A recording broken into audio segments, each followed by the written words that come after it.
Aportes del sitio Peñas Chicas Antofagasta de la Sierra. En este trabajo se presentan una serie de resultados obtenidos de las actividades de campo y de laboratorio realizadas hasta el momento en el sitio Peñas Chicas 1.3, situado en Antofagasta de la Sierra, en la Puna Meridional Argentina. Cabe destacar que el sitio posee un alero bajo roca que cuenta con información relevante sobre el proceso de cambio de grupos cazadores-recolectores a sociedades agropastoriles acaecido en el área de estudio hacia los 3.500 años AP. En este marco, se comunican una serie de resultados referidos al sitio Peñas Chicas 1.3, de interés para la arqueología del NOA, y se analiza el papel de este sitio en el contexto de cambio socioeconómico citado. Específicamente, se dan a conocer las características principales del asentamiento y se brinda información obtenida en cuanto a redes de interacción a grandes distancias involucrando obtención de recursos bióticos, movilidad residencial reducida e intensificación en la explotación de recursos de subsistencia, incluyendo posibles desarrollos locales de opciones productivas,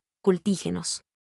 Asimismo, se describen las características generales de los conjuntos de artefactos líticos tallados recuperados y se detallan los diferentes diseños de puntas de proyectil presentes en el sitio. En este trabajo se presentan una serie de resultados obtenidos de las actividades de campo y de laboratorio realizadas hasta el momento en el sitio Peñas Chicas 1.3, en adelante Peche 1.3, situado en la microrregión de Antofagasta de la Sierra, en la Puna Meridional Argentina.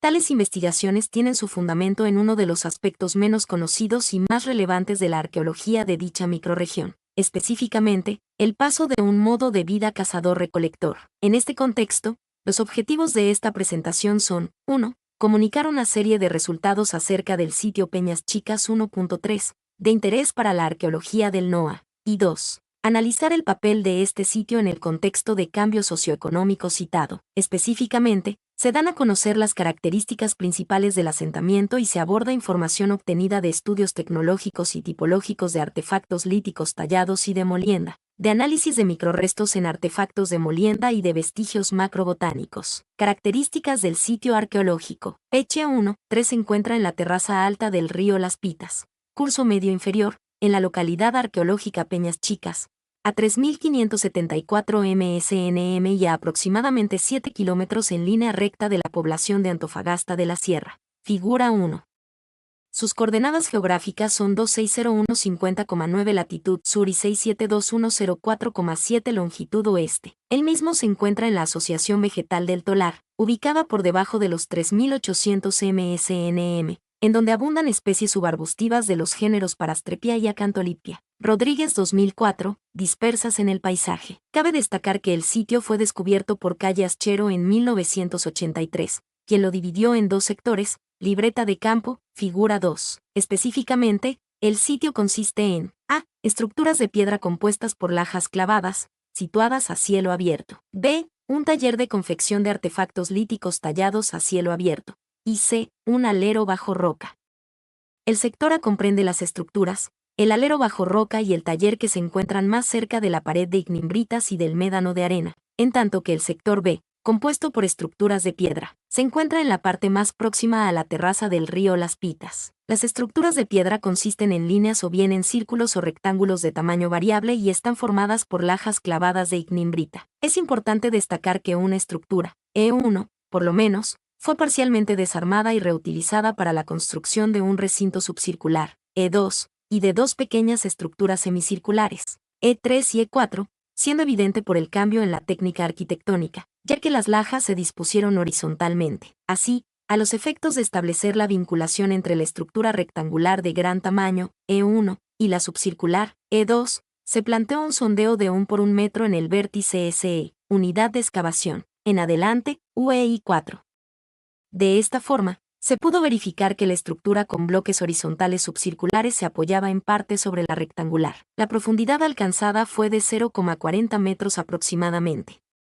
Los materiales arqueológicos recuperados incluyen desechos de talla, restos faunísticos y vegetales y excrementos de animales. De particular interés es una punta de proyectil con pedúnculo destacado y retoque alterno, típica de las ocupaciones de fines del Holoceno Medio, Oxman 2006. Sin embargo, no hay evidencias claras de que esté asociada a las ocupaciones ligadas a las estructuras. Se considera que su presencia allí puede deberse a procesos postdepositacionales. Lo dicho se vería corroborado por la excavación, UE3, de una de las estructuras compuestas por lajas clavadas, E5. Cabe destacar que dichas lajas estaban calzadas entre sí por pequeñas piedras. Los vestigios, que indican una ocupación de tipo doméstico, incluyen materiales arqueológicos diversos en claro contexto y asociación, a saber, artefactos líticos tallados, fragmentos cerámicos toscos con hollín, restos identificables de camélido y astillas óseas y una mano de molino asociados a un fogón playo. Estos materiales definen un piso de ocupación que se encuentra entre los 0,40 y 0,50 metros de profundidad. La pared de lajas asentaba a los 0,40 metros aproximadamente, encontrándose los vestigios arqueológicos, en parte, por debajo de la base de la estructura de piedra. Una datación radiocarbónica procedente del fogón permitió fechar la ocupación en 415 más menos 40 años AP, LP 1469, carbón vegetal. Esto permitiría datar relativamente la reutilización de las estructuras como posterior al 450 AP. El taller a cielo abierto, por su parte, consta de desechos de talla, núcleos y artefactos formatizados que se corresponden tecnológica y tipológicamente con los recuperados en el alero bajo roca, que se describirá a continuación. La dispersión cubre un área de 40 por 15 metros aproximadamente. En realidad, los materiales arqueológicos en el taller y sus proximidades se presentarían no solo en superficie sino también en subsuperficie. Esto estaría atestiguado por un sondeo de 0,70 por 0,70 metros realizado por Elizabeth Kenter en el año 1994 contra una estructura cercana al alero bajo roca, E6, y una cuadrícula de 1,50 por 1,50 metros, UE2, planteada prácticamente contigua a dicho sondeo en el año 2002, por quien suscribe, figura 2. De acuerdo a Pintar, 1994, libreta de campo, el primero alcanzó una profundidad de 0,90 metros, finalizando al tocar una roca de base. El mismo fue excavado por niveles artificiales de 0,10 metros. Ante la ausencia de estratigrafía natural, se recuperaron materiales arqueológicos en toda la potencia excavada, en forma de lascas, carbón y restos vegetales y óseos. En cuanto a la cuadrícula, la potencia máxima alcanzada fue de 0,70 metros, debido a la característica friable del sedimento arena con un componente importante de clastos de pequeño tamaño, con caída constante de perfiles que dificultaba las tareas de excavación. Como elementos relevantes puede señalarse una estructura de cavado de funcionalidad no determinada en la porción superior de la secuencia estratigráfica, contra la línea de piedras. Asimismo, que la densidad y tamaño de los artefactos líticos recuperados se incrementaba a partir de los 0,30 metros. Justamente, en el nivel 4 se contaría con una estructura de combustión mal conservada, con carbones que se desarmaban al más leve contacto conformando una mancha gris negruzca. Finalmente, en el nivel 6, entre los 0,50 y los 0,60 metros de profundidad, se recuperó un ápice de punta de proyectil similar a otros obtenidos en el alero bajo roca inmediato. El alero bajo roca. El alero se presenta en un bloque de ignimbrita de gran tamaño desprendido del farallón cercano.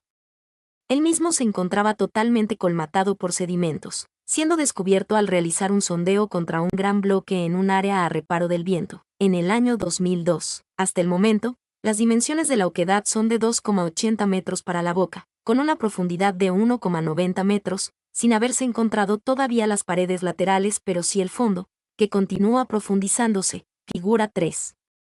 La boca de la oquedad presenta una dirección NO, encontrándose el alero a reparo del viento, favorecido por la proximidad al farallón de ignimbrita de Peñas Chicas y a la existencia de numerosos bloques de grandes dimensiones que actúan a modo de pantalla. La superficie excavada es de 5 metros cuadrados, UE1.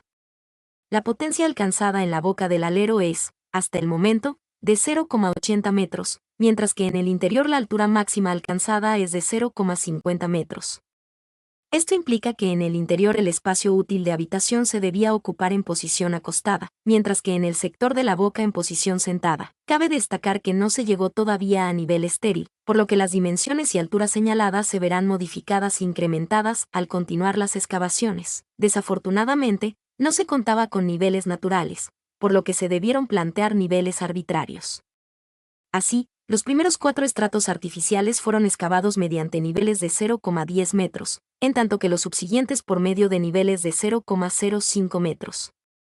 Esto respondió al aumento de la densidad de hallazgos. Las tareas de excavación se vieron dificultadas por las características de la matriz sedimentaria, de tipo arenosa, que implicó la caída constante de sedimento y de materiales arqueológicos de los perfiles. El depósito está formado, además de los materiales antropogénicos, por sedimentos resultantes de dos procesos distintos. Por un lado, sedimentos consistentes de materiales de fuera del abrigo que ingresaron al mismo, es decir, acumulación de arena y de restos vegetales por acción eólica, con el alero funcionando como trampa y, posiblemente, por la acción del pisoteo / diagonal pateo de los grupos humanos que lo ocuparon y, por el otro, materiales detríticos que se formaron dentro del alero, por desprendimientos del techo y paredes, y allí depositados. Aunque la porción del depósito que contiene los materiales arqueológicos no presenta diferenciación estratigráfica, si se discrimina de un nivel suprayacente, estéril, que terminó de colmatar el alero. Es importante señalar las diferencias existentes entre el interior del alero y el área por fuera de él, inmediatamente después de la línea de goteo,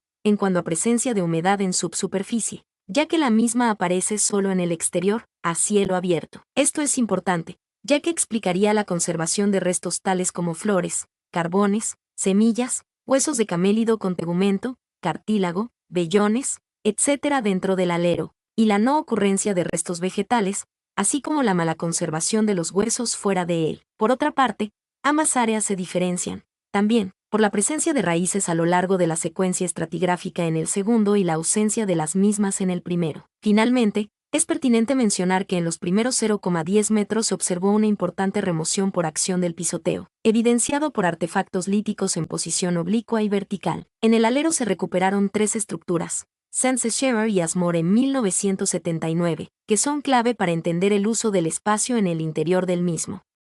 Así, destaca en primer lugar, una estructura de piedra, de morfología lineal, compuesta por bloques y lajas de ignimbrita, que sigue aproximadamente la línea de goteo, aunque por fuera del área de reparo. Se presenta parcialmente desarmada, observándose segmentos de pared conservados. Un punto relevante es que parte de las lajas se encuentran inclinadas hacia el interior del alero. Esto puede responder a la presión de la arena del médano inmediato al avanzar sobre el alero, a actividades de desarme en función de la reclamación de piedras de la pared, o a una combinación de ambos factores. La piel se inicia en el nivel 3 y continúa hasta el nivel 7, siguiendo en profundidad ya que se observan dos rocas cuyo techo se encuentra en este último nivel. Mi nombre es Demim, soy tu asistente personal. Mi sitio en internet es demim.es.tl.